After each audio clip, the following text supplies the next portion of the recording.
자, 이게 또 중요합니다. 어떤 면에서 중요하냐면 수학은 이 정의학문이라고 하잖아요. 아이고 목소리가 왜 이래? 정의학문이라고 하는 거예요. 정의. 예, 여러분들이 그 2학년 때 가장 먼저 배우는 것 중에 하나가 이 바로 사의 제곱근 중에서 제곱근에 대한 거예요. 제곱근에 대한 거.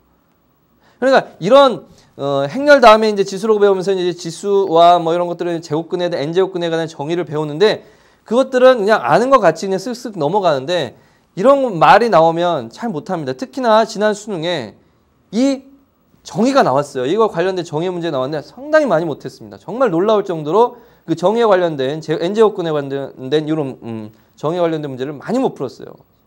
정확하게 해둬야 됩니다, 여러분. 자, 4의 n제곱근 중 실수인 것을 A라고 하자. 4의 n제곱근, 4의 세제곱근이다라는 거예요. 그게 뭐야? 세제곱하면 바로 이게 지금 요거죠. x가 아니라 세제곱 A라고 했으니까 물론 처음에는 그냥 x라고 합시다. 그러면 x의 세제곱, 세제곱하면 4가 되는 수가 있어요. 그 중에 실수인 것을 A라고 하면 다 실수잖아요. 사실 이게 이제 홀수제곱이니까. 그러니까 다시 말하면 바로 A의 세제곱은 4다라는 겁니다. 즉 다시 말하면 A는 뭐라고 할 수 있어요? 4의 3분의 1제곱이라고 할 수 있다. 다시 말해서 2의 제곱의 3분의 1이니까 2의 3분의 2제곱이다라고 쓸 수가 있는 거죠. A가 바로 2의 3분의 2제곱이다라는 거예요. 예. 자, 그러면 이제 간단한 지수 방정식입니다. 2분의 1 x 플러스 1제곱이 A인데 A가 바로 2의 3분의 2제곱이 나왔다라는 거예요. 그럼 이거는 2의 마이너스 1에 x 플러스 1제곱이니까 다시 말하면 2의 마이너스 x 마이너스 1입니다. 따라서 마이너스 x 마이너스 1 밑이 같으니까 지수끼리 같아야 돼요. 3분의 2가 된다라는 거고 x는 이항해 준다면 x가 되고 마이너스 1 마이너스 3분의 2가 되겠네요. 따라서 마이너스 3분의 5가 답이 되겠죠.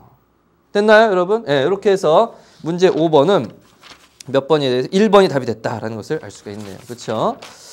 자, 그렇게 해서 여러분 4의 세제곱근이라는 표현, 4의 세제곱근이라는 표현. 그러니까 처음에 이제 짝수일 때는 그게 두 개가 나오잖아요. 다시 한번 가볼게요. 이제 만약 이것이 만약 4제곱이나 제곱이었다 그러면 제곱해서 4가 되는 수는 두 개가 되는 거예요. 그렇죠? 2제곱이나 4제곱은 짝수 제곱은 그런데 실수인 것이라고 했으니까 여기는 홀수 제곱은 실수인 거 딱 여기서 이제 원래는 뭐가 나와요? 복소수까지 3개가 나오는데 실수인 거는 딱 하나 나오니까 그것을 A라고 하자. 그래서 A 세제곱은 4다. 그래서 그 실수에 관련된 것이니까 A는 4의 3분의 1제곱이다라는 것을 알 수 있겠죠.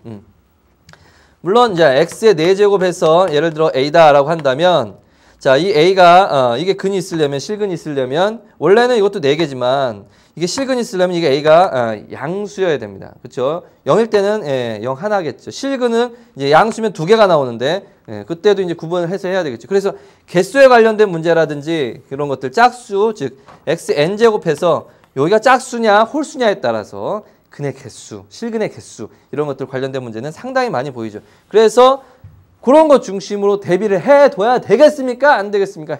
해둬야죠. 이런 표현을 쓸 수 있느냐 없느냐를 여러분들이 연습을 했느냐 안 했느냐를 테스트해 보기 바랍니다. 간단한 문제 같아도 이 표현에 서투른 학생들을 선생님은 정말 많이 봤습니다. 특히 어떤 표현에 대해서 이 표현에 대해서 연습 꼭 해두세요. 연습 꼭 해두세요. 기억해야 돼요. 4의 세제곱근이다. 4의 세제곱근이다. 세제곱하면 4가 된다라는 거예요. 세제곱하면 4가 된다. 알겠죠? 됐어요. 그렇게 해서 연습해둬야 됩니다. 자, 다음 이제 6번입니다. 6번도 할 얘기가 좀